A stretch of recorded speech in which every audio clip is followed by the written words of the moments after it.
So this is just to have a kind of initial setting of the fact that we have a precise definition that we will follow from now on about what we mean with citation.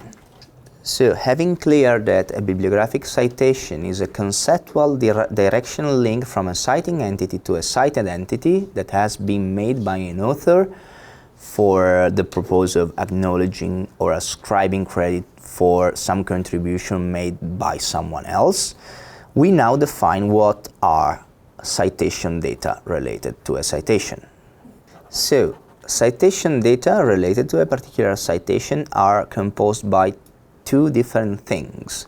The first one is the representation of such conceptual link, linking the citing paper to the cited paper, and the second one are the basic metadata that we can use for describing the citing entity and the cited entity, where basic metadata are, let's say, sufficient information for create a bibliographic reference that you should add to the reference list of your paper.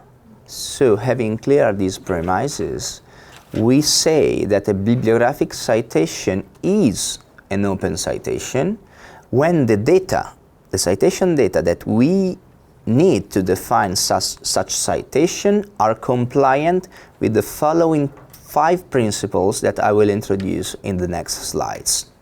So, the first principle is that citation data must be expressed in a way that can be easily processable and understandable by machines, not only humans. For instance, this is just a reference included in a reference list of a journal article, okay? And while it is pretty clear what are the various parts of these references for us as humans, because there are kind of different layout that allow us also to identify the various points. This is not a structured data, this is unstructured. With structured data, I mean something like that.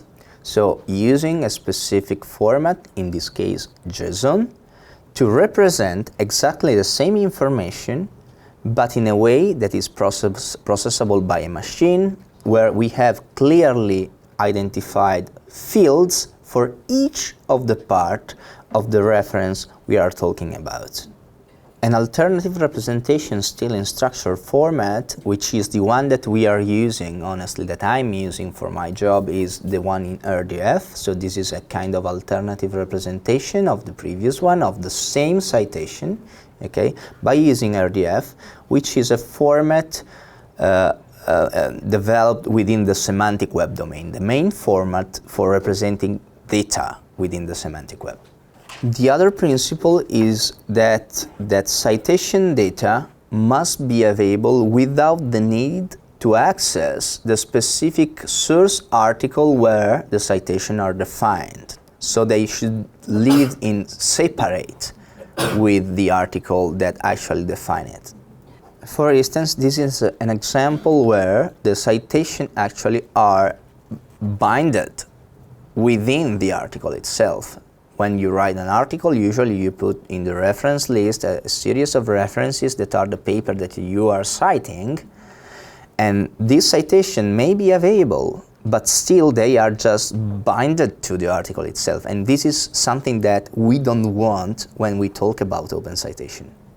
What we want is just having the possibility of asking for the citations defined within an article without accessing the article itself at all. This is just an example. It's a list of citation returned in JSON format that are returned by a service that we are developing at Open Citation. I will talk about this organization in a while. That you can just ask, please provide me all the references, all the citation that have been cited within a specific article identified by a DOI.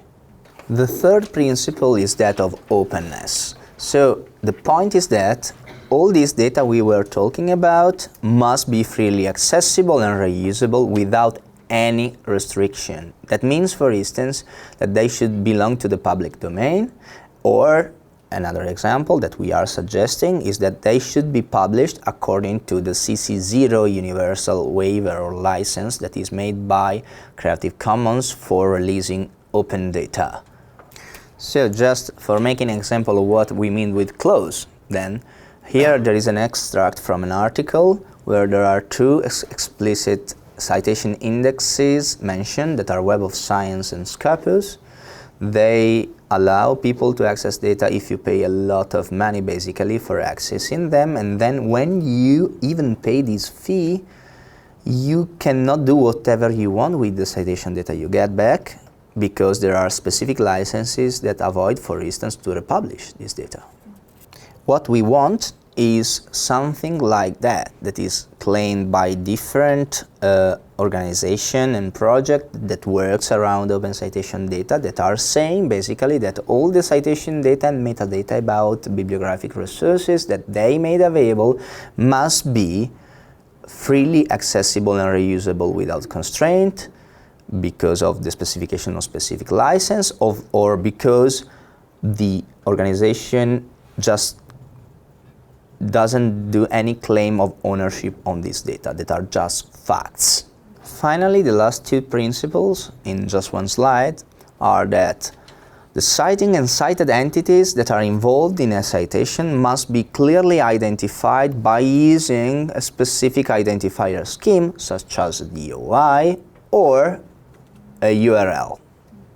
And the last principle, that is more or less related with the previous one, the identifiability of the citation of the entities involved in the citation, is that of availability.